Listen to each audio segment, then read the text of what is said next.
पहला काम पागलों की तरह पढ़ाई छोड़कर अपनी बॉडी को ट्रेन करना शुरू किया। यहाँ तक कि टीचर्स की फेल करने की चेतावनी और मेरी गर्लफ्रेंड लियू रोयान के ब्रेकअप का भी मुझ पर कोई असर नहीं हुआ, क्योंकि मैं जानता था कि सिर्फ 1 महीने बाद पूरी दुनिया में अलग अलग डेविल फ्रूट्स उगने वाले हैं। उस समय जो भी डेविल फ्रूट हासिल करेगा उसे असाधारण शक्तियां मिलेंगी। पिछले जन्म में मुझे भी एक असाधारण शक्ति मिली थी, लेकिन मेरी फ्रूट एबिलिटी कमजोर थी और मेरी फिजिकल फिटनेस भी ज्यादा अच्छी नहीं थी, इसलिए मैं ज़ॉम्बी होर्ड में बुरी तरह मारा गया। अब जबकि मुझे दूसरा मौका मिला था तो जाहिर है कि मैं अपने फ्यूचर नॉलेज का पूरा फायदा उठाने वाला था और हर उस चीज को पकड़ने वाला था जिसे इस्तेमाल किया जा सके। मेरी जानकारी के मुताबिक पास ही एक डेविल फ्रूट मौजूद था, स्कूल के बगल वाली फलों की दुकान में। उस दुकान का नाम भी बड़ा अजीब था, गाइड यू टू ब्यूटीफुल। लेकिन मुझे यह नहीं पता था कि वह डेविल फ्रूट आखिर किस दिन प्रकट होगा, इसलिए मैं हर दिन उस दुकान पर कुछ फल खरीदने जाता और साथ ही यह भी देखा कि वह डेविल फ्रूट आया है या नहीं। लेकिन आज जब मैं हमेशा की तरह दुकान में घूम रहा था और पाइनएप्पल सेक्शन तक पहुंचा, तभी 2 हरी रंग की छोटी शाखाओं ने अचानक मेरा ध्यान खींच लिया। मैंने ऊपर रखे पाइनएप्पल हटाए और उन शाखाओं का असली शरीर मेरी आंखों के सामने आ गया। बिल्कुल सही, यह मेरी यादों वाली उसी डेविल फ्रूट जैसी थी। यही वन पीस दुनिया के 4 एम्परर्स में से काइडो का डेविल फ्रूट था। मैंने तेजी से बिल चुकाया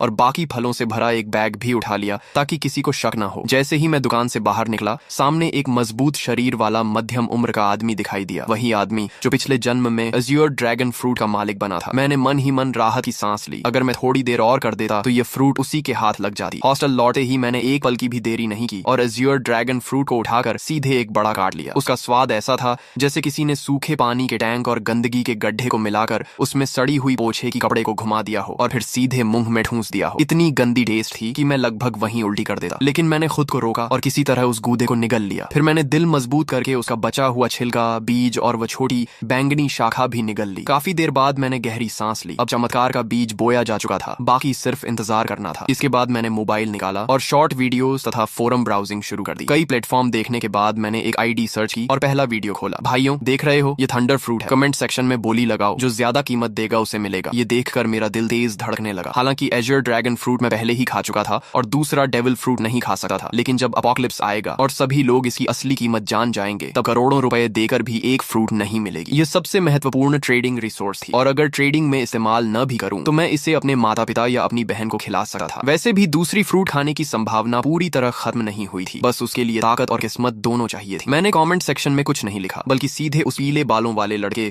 वांग तियानची को प्राइवेट मैसेज भेजा। भाई, ये फ्रूट बहुत बढ़िया बनाई है, बिल्कुल असली जैसी लग रही है, मैं इसे खरीदना चाहता हूँ। कमेंट सेक्शन वाले लोग सिर्फ मजाक कर रहे हैं, जो कीमत चाहिए सीधे बताओ, अगर सही लगी तो तुरंत खरीद लूंगा। उसने जवाब दिया, भाई ये सचमुच डेविल फ्रूट है, इसकी कीमत 15 लाख है। मैंने कहा, अगर ये सच में डेविल फ्रूट है तो तुम खुद क्यों नहीं खा लेते? अगर बेचने का इरादा है तो सामान्य कीमत बताओ, नहीं तो मैं तुम्हें ब्लॉक कर दूंगा। वह बोला, ठीक है 1 लाख। मैंने कहा, 1000 फाइनल प्राइस। तुम्हारे जैसे कलेक्टिबल मॉडल की यही असली कीमत है। वह थोड़ा निराश हुआ, सोचा था ज्यादा पैसे ठग लूंगा, लेकिन 1000 भी ठीक है, कुछ दिन मौज हो जाएगी। मैंने कहा, ठीक है, पैसे दूंगा और सामान ले लूंगा। फिर मैंने पूछा, तुम कोई दुकान वाले नहीं हो? अगर मैं पैसे दे दूं और तुम सामान न भेजो तो पता दो, मैं आमने सामने डील करूंगा। उसने हंसकर कहा, सामने ही सही, क्या कर लोगे? उसने पता भेज दिया। फ्रूट मिलने के बाद मैं पूरी रफ्तार से निकल पड़ा और 2.5 घंटे में उसके बताए हुए छोटे शहर के स्टेशन पहुंच गया। मैंने पूछा, तुम वही हो जो डेविल फ्रूट बेच रहे थे? पेमेंट QR कोड दो, पहले फ्रूट देखूंगा फिर पैसे दूंगा। वह बोला, पहले पैसे फिर सामान। क्या तुम्हें लगता है मैं भाग जाऊंगा? मैंने कहा, यह तुम्हारा इलाका है। उसने सोचा और माना कि बात सही है, इस इलाके में उसकी थोड़ी बहुत पहचान थी। अगर मैं पैसे न देता तो वह एक फोन करता और उसके दोस्त मिनटों में पहुंच जाते। जब उसने बैग मेरी तरफ बढ़ाया तो मेरे हाथ तक कांप रहे थे। मैंने फ्रूट निकाली और मेरा दिल जोर जोर से धड़कने लगा। कोई गलती नहीं थी, ये असली डेविल फ्रूट थी। मैंने बिना समय गंवाए तुरंत 1000 रुपए ट्रांसफर कर दिए, फ्रूट को संभाला और वापस निकल पड़ा। अगर इस बेकार जगह से ट्रेन चलती होती तो मैं उसी समय घर लौट जाता। वापसी के रास्ते में मैं मोबाइल पर शॉर्ट वीडियोस देख रहा था कि अचानक एक वीडियो ने मेरा ध्यान खींच लिया। हाल ही में कई लोग अचानक बेहोश हो रहे हैं और काफी लोगों के शरीर पर अजीब अजीब धब्बे दिखाई देने लगे हैं। एक्सपर्ट्स का कहना था कि यह संभवतः किसी नए प्रकार का फ्लू हो सकता है और सभी से मास्क पहनने तथा सावधानी बरतने की अपील की जा रही थी। ये खबर देखते ही मेरा दिल जोर से धड़क उठा। बेहोशी, शरीर पर धब्बे, क्या यह वही संकेत नहीं थे जो पिछले जन्म में अपोकलिप्स शुरू होने से पहले दिखाई दिए थे? मैंने बिना एक पल गंवाए हॉस्टल की ओर दौड़ लगा दी। पहले से तैयार रखा हुआ अपना सामान उठाया और बाहर निकलने ही वाला था कि पीछे से अचानक एक दर्दनाक चीख सुनाई दी। कई छात्र अचानक जमीन पर गिर पड़े और उनके शरीर पर धब्बे उभरने लगे। इसके तुरंत बाद एक रहस्यमयी दबाव पूरे क्षेत्र में फैल गया, जिससे सभी लोग हिलने तक में असमर्थ हो गए। तभी जो लोग पूरी तरह बेहोश हो चुके थे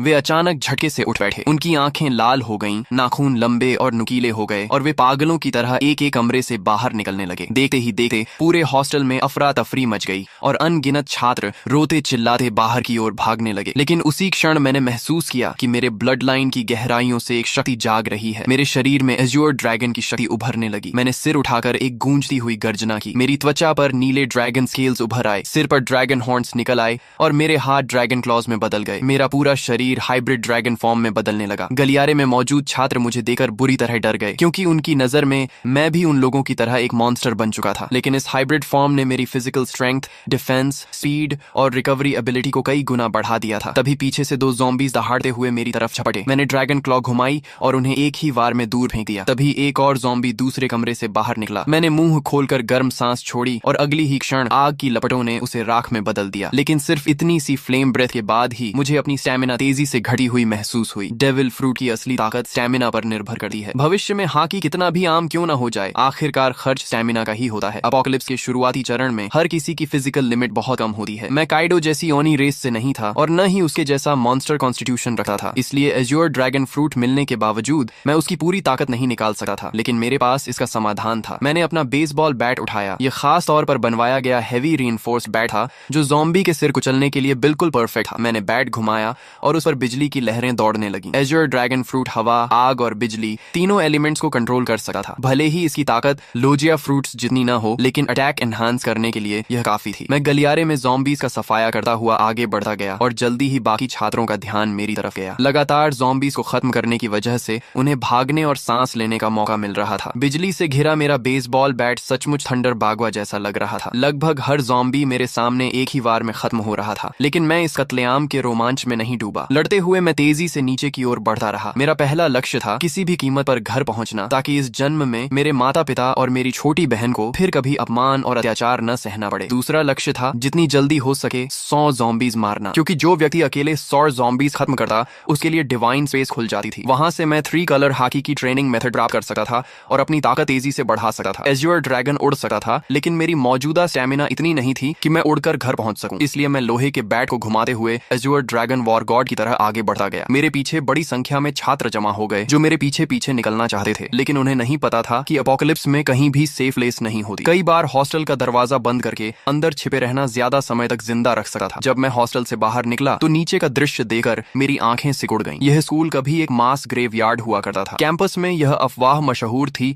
कि यहाँ यिन एनर्जी बहुत ज्यादा है और इसी वजह से आसपास रहने वाले लोग अक्सर बीमार पड़ जाते थे। बाद में एक फेंग शुई मास्टर ने सलाह दी थी कि यहाँ एक स्कूल बनाया जाए ताकि युवाओं की यांग एनर्जी इस जगह की यिन एनर्जी को दबा सके। लेकिन अब जो कंकाल वर्षों से जमीन के नीचे दफन थे, ज़ॉम्बी वायरस के प्रभाव से सभी जमीन फाड़कर बाहर निकल आए थे और जो भी जीवित इंसान दिख रहा था उस पर हमला कर रहे थे। कोई मुझे बचाओ! पूरे कैंपस में हाहाकार मचा हुआ था। हर कोई जान बचाने के लिए भाग रहा था। लोग घबराहट में एक दूसरे से टकरा रहे थे, लेकिन मैंने किसी पर ध्यान नहीं दिया और सीधे मेन गेट की दिशा में बढ़ता गया। रास्ते में चाहे ज़ॉम्बी मिले या स्केलेटन मॉन्स्टर, मैंने सबको अपने बैट से कुचल दिया। आखिरकार जब मैं स्कूल गेट तक पहुंचा तभी मेरा शरीर अचानक रुक गया। सिर्फ मैं ही नहीं, सभी लोग और यहाँ तक कि ज़ॉम्बीज भी वहीं थम गए। ऐसा लगा जैसे पूरे संसार का टाइम फ्रीज हो गया हो। फिर मेरी आंखों के सामने अंधेरा छा गया। Divine descent, devil fruits have arrived, divine space activated. जब मैंने दोबारा आंखें खोली तो खुद को एक रहस्यमयी स्थान में पाया। यहाँ न समय था, न दिशा, न कोई वास्तविक स्थान। केवल 2 लाइट स्क्रीन्स मौजूद थी, एक बड़ी और एक छोटी। बड़ी स्क्रीन पर लिखा था डिवाइन शॉप और छोटी स्क्रीन पर लिखा था पर्सनल पैनल। पिछले जन्म में मैं इन चीजों से भली भांति परिचित था। यह किसी अज्ञात सत्ता द्वारा दिया गया अवसर था जहाँ पॉइंट्स के बदले टेक्निक्स, इक्विपमेंट, स्किल्स और रिसोर्सेज खरीदे जा सकते थे। तभी घोषणा हुई, आप पहले व्यक्ति हैं जिसने 100 ज़ॉम्बीज का शिकार किया है। आपको डिवाइन रिवॉर्ड प्राप्त होगा। आपने अपोकलिप्स शुरू होने के 10 मिनट के भीतर 100 पॉइंट्स प्राप्त कर लिए हैं, इसलिए आपको विशेष रिवॉर्ड दिया जाएगा। इसके बाद मेरे सामने 3 विकल्प आए। पहला रिवॉर्ड था परफेक्ट फ्रूट, जो मेरे एज्योर ड्रैगन फ्रूट को पूर्ण अवस्था में पहुंचा देता। इसके बाद फ्रूट की सभी साइड इफेक्ट्स समाप्त हो जाती। मैं सी स्टोन और सी वाटर से प्रभावित नहीं होता और यहाँ तक कि दूसरा डेविल फ्रूट भी खा सकता था बिना शरीर फटे। दूसरा रिवॉर्ड था हॉकी जीनियस। इसके लिए किसी ट्रेनिंग या पॉइंट्स की जरूरत नहीं थी। मुझे तुरंत 3 कलर हॉकी जागृत हो जाती और बिना अभ्यास के भी धीरे धीरे बढ़ती रहती। यदि मैं ट्रेनिंग करता तो इसकी ग्रोथ स्पीड 2 गुनी हो जाती। तीसरा रिवॉर्ड था ज़ॉम्बी स्लेयर डिवाइन वेपन। मुझे अपनी पसंद का सुप्रीम ग्रेड वेपन मिलता जो ज़ॉम्बीज को 2 गुना डैमेज देता। फ्रूट, हॉकी या वेपन, 3 में से एक चुनना था। पहला और तीसरा रिवॉर्ड तुरंत कॉम्बैट पावर बढ़ाते थे, जबकि दूसरा धीरे धीरे ताकत बढ़ाता, लेकिन उसकी पोटेंशियल लिमिट कहीं अधिक थी। पिछले जन्म के अनुभव के अनुसार बाद के चरणों में भी हॉकी कभी आउटडेटेड नहीं हुई थी। मैं कुछ क्षण सोच में पड़ गया। तभी मुझे काइडो की कही बात याद आई, हॉकी ही असली आधार है। रॉजर और गार्ब के पास कोई डेविल फ्रूट नहीं थी, फिर भी वे दुनिया के सबसे शक्तिशाली योद्धा बने। यहाँ तक कि काइडो ने हॉकी को इतना महत्व दिया कि उसने अपनी फ्रूट अवेकनिंग तक पर ज्यादा ध्यान नहीं दिया। ये सोचते ही मैंने फैसला कर लिया, ताकतें जितनी ज्यादा हों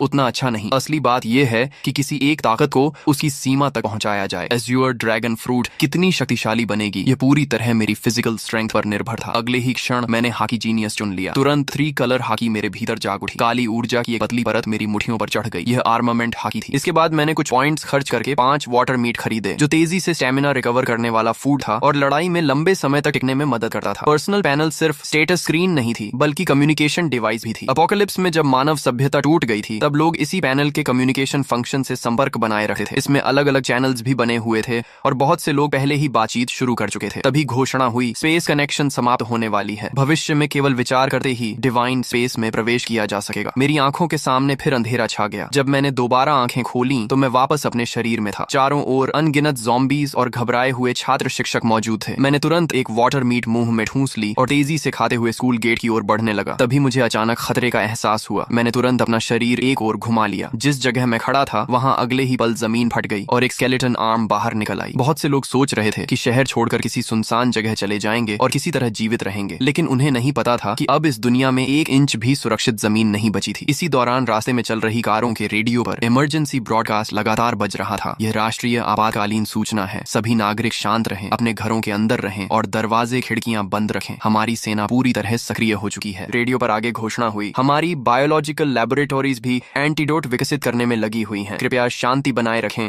और घबराहट में कोई गलत कदम न उठाएं। लेकिन मैं जानता था कि सच्चाई इससे कहीं ज्यादा भयावह है। ज़ॉम्बी वायरस की पहली लहर हवा के जरिए फैलती थी और जिन लोगों की फिजिकल कॉन्स्टिट्यूशन कमजोर होती थी वे सबसे पहले संक्रमित होते थे। इसी वजह से हॉस्पिटल्स और ओल्ड एज होम्स संक्रमण के सबसे बड़े केंद्र बन गए थे। अपोकलिप्स शुरू होने के बाद वायरस का मुख्य संक्रमण तरीका ब्लड ट्रांसमिशन बन जाता था। ऐसी स्थिति में सेना के जवान जिनकी फिजिकल फिटनेस सबसे अच्छी होती थी, उनके संक्रमित होने की संभावना बहुत कम रहती थी। इसलिए अपोकलिप्स की शुरुआत में मिलिट्री अभी भी कुछ हद तक प्रभावी रहती थी, लेकिन मैं जानता था कि यह ज्यादा समय तक नहीं चलेगा। अगर सेना तेजी से ज़ॉम्बीज को खत्म करना चाहती तो उसे गन्स और अन्य फायर आर्म्स का इस्तेमाल करना पड़ता, लेकिन ऐसा करने पर उन्हें पॉइंट्स नहीं मिलते। पॉइंट्स के बिना वे मजबूत नहीं बन सकते थे। दूसरी तरफ ज़ॉम्बीज लगातार विकसित होते जाते और आखिरकार ऐसे स्तर पर पहुंच जाते जहां सामान्य फायर आर्म्स भी उनके सामने बेअसर हो जाती। जैसे जैसे ज़ॉम्बीज मजबूत होते, सेना कमजोर पड़ती जाती और समाज का पतन तेजी से होने लगा। इसलिए इस अपोकलिप्स में असली उम्मीद सिर्फ एक ही थी, हर इंसान को योद्धा बनना होगा और खुद ज़ॉम्बीज से लड़ना होगा। यह एक ऐसी सर्वाइवल कंपटीशन थी जिसमें केवल योग्य और शक्तिशाली लोग ही आगे बढ़ सकते थे। मेरी कार तेज रफ्तार से सड़क पर दौड़ रही थी। रास्ते में अगर कोई ज़ॉम्बी सामने आ भी जाता तो मैं ब्रेक लगाने की बजाय उसे सीधा टक्कर मारकर आगे निकल जाता। तभी अचानक मेरा फोन बज उठा। कॉल उठाते ही दूसरी तरफ से मेरी छोटी बहन की घबराई हुई आवाज सुनाई दी, भैया आप कहाँ हो? बाहर बहुत सारे ज़ॉम्बीज हैं, बहुत डर लग रहा है। मैंने तुरंत पूछा, मैं ठीक हूँ, तुम कैसी हो? मम्मी पापा ठीक है ना? उसने राहत की सांस लेते हुए कहा, मम्मी ने आपकी बात मानकर पहले ही छुट्टी ले ली थी और मुझे स्कूल से घर ले आई थी। पापा अभी हॉस्पिटल में हैं। उन्होंने कहा है कि उन्होंने ऑफिस लॉक कर लिया है और फिलहाल सुरक्षित हैं। भैया आप तो सचमुच भविष्यवक्ता निकले। अगर आपने मम्मी को जबरदस्ती छुट्टी लेने के लिए न कहा होता तो शायद हम अभी बाहर ही मर चुके होते। पिछले 1 महीने से मेरी बहन औचिंग बहुत हैरान थी, क्योंकि मैं हर दिन बड़ी मात्रा में डेली नेसेसिटीज घर भेज रहा था। जब भी परिवार पूछता कि इतना सामान क्यों जमा कर रहा हूँ, मैं कोई जवाब नहीं देता था। उन्हें यह भी नहीं पता था कि मेरे पास इतना पैसा आया कहाँ से। असल में मेरे पास कोई पैसा नहीं था। सिर्फ 1 महीने में इतना कमाना भी असंभव था। लेकिन जब अपोकलिप्स आने ही वाला था तो मुझे कर्ज लेने से डरने की क्या जरूरत थी। मैंने लगभग हर ऑनलाइन प्लेटफॉर्म से लोन ले लिया था। अगर माता पिता को समझाने की समस्या न होती तो शायद मैं घर तक गिरवी रख देता। हालांकि डिवाइन स्पेस के मौजूद होने के कारण बहुत ज्यादा रिसोर्सेज जमा करने की जरूरत भी नहीं थी। यह सामान सिर्फ इमरजेंसी के लिए था। हम बात ही कर रहे थे कि सामने एक लग्जरी कार अचानक रास्ते में कूद पड़े ज़ॉम्बी से बचने की कोशिश में पलट गई। उसी पल एक भयानक चेन कलिजन शुरू हो गई। पीछे आ रही कई गाड़ियां एक दूसरे से टकरा गईं और कुछ ही सेकंड में सड़क पर तबाही मच गई। कई लोग वहीं मारे गए। लेकिन मैं पहले से जानता था कि ऐसा होगा। अब रुकना संभव नहीं था। मैंने तुरंत अपना बैकपैक और बेसबॉल बैट पकड़ा, एज्योर ड्रैगन फॉर्म में बदल गया और कार की छत ओढ़कर सीधे आसमान में उड़ गया। बादलों और धुंध ने मेरे विशाल ड्रैगन बॉडी को ऊपर उठाया और मैं तेजी से आसमान की ओर बढ़ गया। यह चमत्कारी दृश्य देखकर सड़क पर मौजूद सभी लोग स्तब्ध रह गए। पहले से भयानक कार एक्सीडेंट अब और भी ज्यादा अराजक हो गया, लेकिन मुझे नीचे हो रहे हंगामे से कोई मतलब नहीं था। मैं सीधे बादलों के बीच घुस गया और अपने घर की दिशा में उड़ने लगा। बीच बीच में मैं बैकपैक से वाटर मीट निकाल कर खाता ताकि स्टेमिना रिकवर होती रहे। मेरी मौजूदा ताकत इतनी नहीं थी कि मैं लगातार लंबे समय तक उड़ सकूं। आखिरकार जब सारी वाटर मीट खत्म हो गई तो मुझे जमीन पर उतरना पड़ा और मैं वापस ह्यूमन फॉर्म में बदल गया। मैंने आसपास नजर दौड़ाई। फिलहाल वहां कोई ज़ॉम्बी दिखाई नहीं दे रहा था। मैंने तुरंत डिवाइन स्पेस में प्रवेश किया और फिर से 5 वाटर मीट एक्सचेंज कर ली और उन्हें बैकपैक में भर लिया। इस समय मेरे बैकपैक में सिर्फ 5 वाटर मीट और एक थंडर फ्रूट थी। थी। एक वाटर मीट खाने के बाद मैंने दोबारा उड़ान नहीं भरी, क्योंकि वाटर मीट स्टेमिना तो रिकवर कर सकती थी, लेकिन अगर लगातार उसी पर निर्भर रहा जाए तो स्टेमिना कंजम्पशन और तेज हो जाती थी। साथ ही मेंटल फटीग को यह बिल्कुल रिकवर नहीं कर सकती थी। मैंने मैप खोला और अपनी स्थिति देखी। मुझे किसी हाईवे तक पहुंचना था और वहां से एक व्हीकल हासिल करनी थी। दिशा तय करने के बाद मैं फिर से एज्योर ड्रैगन में बदल गया। इस बार मैं सिर्फ 10 मिनट उड़ा और जल्द ही नीचे एक हाईवे दिखाई देने लगी, जहां अनगिनत व्हीकल तेज रफ्तार से दौड़ रही थी। मेरा लक्ष्य था कोई मजबूत ऑफ रोड एसयूवी ढूंढना। नीचे सड़क पर मौजूद कई लोगों ने आसमान में उड़ते एज्योर ड्रैगन को देख लिया था। तुरंत लोगों ने अपने फोन्स निकालकर वीडियो बनाना शुरू कर दिया और उसे डिवाइन स्पेस के कम्युनिकेशन चैनल पर अपलोड कर दिया। दोस्तों, मैंने ड्रैगन देखा है, बहुत बड़ा एज्योर ड्रैगन, कम से कम 10 मीटर लंबा होगा, किसी ने लिखा। दूसरे ने जवाब दिया, ये जरूर काइडो का एज्योर ड्रैगन फ्रूट होगा। पता नहीं किस लकी आदमी को इतनी ताकतवर मिथिकल बीस्ट फ्रूट मिल गई। तभी किसी और ने लिखा, मुझे भी कभी थंडर फ्रूट मिली थी, लेकिन मैंने उसे नकली समझकर बेच दिया। ये मैसेज लिखने वाला वही पीले बालों वाला हुआंग तियंची था। उसे अब पछतावे से खुद को मार लेने का मन कर रहा था। आखिर उसने असली थंडर फ्रूट सिर्फ 1000 रुपए में बेच दी थी। जीजू से यूजो जाने वाले हाईवे के ऊपर उड़ते हुए मैं आखिरकार एक बेहद मजबूत दिखने वाली ऑफ रोड एसयूवी पर नजर टिकाने ही वाला था। मैं नीचे उतरकर राइड लेने की तैयारी कर रहा था कि तभी मेरी नजर सड़क किनारे खड़े एक विशाल पेड़ पर पड़ी। वहां किसी चीज की हल्की लेकिन रहस्यमयी चमक टिमटिमा रही थी। मैंने पहले ही अनुमान लगाया था कि दुनिया में प्रकट होने वाले अधिकांश डेविल फ्रूट जोन टाइप के होंगे। हालांकि मिथिकल बीस्ट फ्रूट्स भी उतने दुर्लभ नहीं थे जितना लोग सोचते थे। आखिर दुनिया की हर संस्कृति और हर सभ्यता में अनगिनत मिथिकल क्रीचर्स, डिवाइन बीस्ट्स और डीमोनिक मॉन्स्टर्स मौजूद थे। उन सभी के आधार पर नई मिथिकल बीस्ट फ्रूट्स जन्म लेने वाली थी। लेकिन भले ही मिथिकल फ्रूट्स की संख्या बढ़ जाए, फिर भी वे सबसे शक्तिशाली फ्रूट्स में गिनी जाती थी। मैंने अपने ड्रैगन क्लॉ से उस चमकती हुई फ्रूट को तोड़ा और उसे पीछे लटके बड़े बैकपैक में रख लिया। जब मेरे पॉइंट्स 1000 तक पहुंच जाएंगे, तब डिवाइन स्पेस में एक नया फंक्शन अनलॉक होगा, डेविल फ्रूट आइडेंटिफिकेशन। उसकी मदद से मैं किसी भी फ्रूट की एबिलिटी पहले से जान सकता था और किसी बेकार फ्रूट को खाने से बच सकता था। हालांकि यह सुविधा बहुत महंगी थी। हर आइडेंटिफिकेशन के लिए पूरे 1000 पॉइंट्स खर्च करने पड़ते थे। मैं दोबारा उस ऑफ रोड एसयूवी का पीछा करने ही वाला था कि अचानक आगे चल रहा एक बड़ा ट्रक बुरी तरह पलट गया। उसी पल उसके अंदर से 3 ज़ॉम्बीज बाहर निकले और आसपास की गाड़ियों पर हमला करने लगे। लेकिन उस समय किसी के पास रुकने का साहस नहीं था। एक ड्राइवर ने एक्सेलरेटर पूरी ताकत से दबाया और सीधे ज़ॉम्बीज के ऊपर गाड़ी चढ़ा दी। फिर वह गाड़ी को दाएं बाएं घुमाकर ज़ॉम्बीज को गिराने की कोशिश करने लगा। उसकी इस हरकत ने तुरंत एक और चेन एक्सीडेंट पैदा कर दिया। मैंने उधर सिर्फ एक नजर डाली और फिर पलटे हुए ट्रक के पास उतर गया। ह्यूमन बीस्ट फॉर्म में बदलकर मैंने ट्रक के किनारे को पकड़ लिया और एज्योर ड्रैगन की विशाल शक्ति का इस्तेमाल करते हुए उसे जबरदस्ती सीधा खड़ा कर दिया। एज्योर ड्रैगन फ्रूट द्वारा दी गई स्ट्रेंथ वास्तव में भयावह थी। इसके बाद मैं ट्रक के अंदर घुसा और खुद उसे चलाने लगा। जब धीरे धीरे मुझे एहसास हुआ कि वे सभी मेरी ट्रक के पीछे पीछे चल रही हैं। मैंने रियर व्यू मिरर में यह दृश्य देखा, लेकिन मुझे इससे कोई फर्क नहीं पड़ा। जब तक वे मेरे काम में रुकावट नहीं डालते, उन्हें मेरे पीछे आने से कोई समस्या नहीं थी। रास्ते भर बार बार एक्सीडेंट्स होते रहे। मैं समय समय पर ट्रक से उतरता, ज़ॉम्बीज को खत्म करता और सड़क साफ करता। तभी एक मोटा और अमीर दिखने वाला मध्यम उम्र का आदमी मुस्कुराते हुए मेरे पास आया और बोला, अगर आप मेरी सुरक्षा करेंगे तो मैं आपको जितना पैसा चाहिए उतना दे सकता हूँ। मैंने उसकी तरफ ठंडी नजर से देखा और कहा, एक कदम और आगे बढ़ाया तो मरोगे। वह आदमी इतना डर गया कि अनजाने में वहीं घुटनों के बल बैठ गया। उस समय मेरी ड्रैगन फॉर्म और उससे निकल रही किंगली ऑरा उसे ऐसे महसूस हो रही थी जैसे उसके सामने कोई सर्वोच्च शासक खड़ा हो। मेरी हल्की सी कॉन्करर्स हाकी ने आसपास खड़े कई लोगों को डर से जड़ कर दिया। फिर भी मौत का डर इंसान से कुछ भी करवा सकता है। एक बेहद खूबसूरत मैच्योर वुमन हिम्मत करके मेरे पास आई। अपोकलिप्स के बीच भी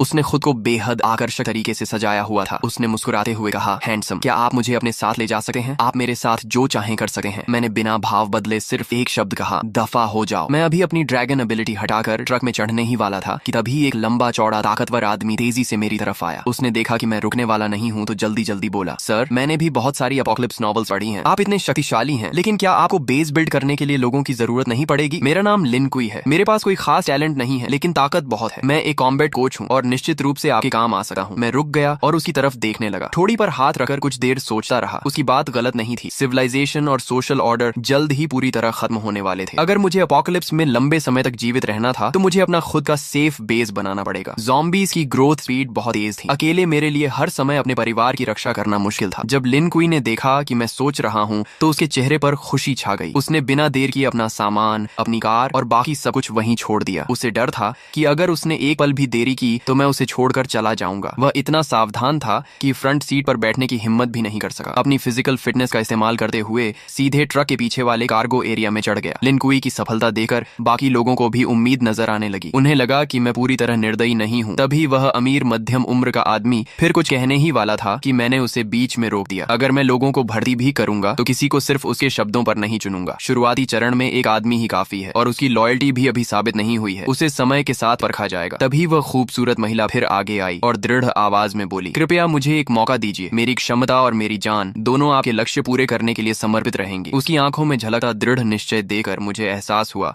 कि यह महिला साधारण नहीं है, शायद इसमें वाकई कुछ खास था। मैंने कुछ सेकंड तक उसे ध्यान से देखा और फिर कहा, गाड़ी में चढ़ जाओ। महिला खुशी से झूम उठी, लेकिन मेरी अनुमति के बिना वह भी फ्रंट सीट पर नहीं बैठी। उसने अपनी पूरी ताकत लगाकर ट्रक के पीछे वाले कार्गो एरिया में चढ़ना शुरू कर दिया। मैं यह सब देखकर मन ही मन सिर हिलाने लगा। शायद यह महिला सिर्फ एक सुंदर चेहरा नहीं थी, पीछे खड़े कई लोग भी इन दोनों की तरह मेरे साथ जाना चाहते थे। लेकिन जैसे ही मैंने हल्की सी कॉन्करर्स हाकी छोड़ी, सभी डर के मारे जमीन पर गिर पड़े। उनमें से किसी ने कांपती आवाज में कहा, हे भगवान, इस बॉस ने तो कॉन्करर्स हाकी भी जगा ली है। कुछ अनुभवी वन पीस फैंस तुरंत इस किंगली ऑरा को पहचान गए। मैं वापस ड्राइवर सीट पर बैठा और ट्रक को आगे बढ़ा दिया। करीब 2.5 घंटे की यात्रा के बाद आखिरकार मुझे सड़क किनारे एक सर्विस एरिया दिखाई दिया, लेकिन वह जगह पूरी तरह ज़ॉम्बीज़ के कब्जे में थी। रास्ते से गुजरने वाले लोग वहां फ्यूल और फूड लेने जाना चाहते थे, लेकिन वहां मौजूद ज़ॉम्बीज़ की भारी संख्या देखकर हिम्मत नहीं कर पा रहे थे।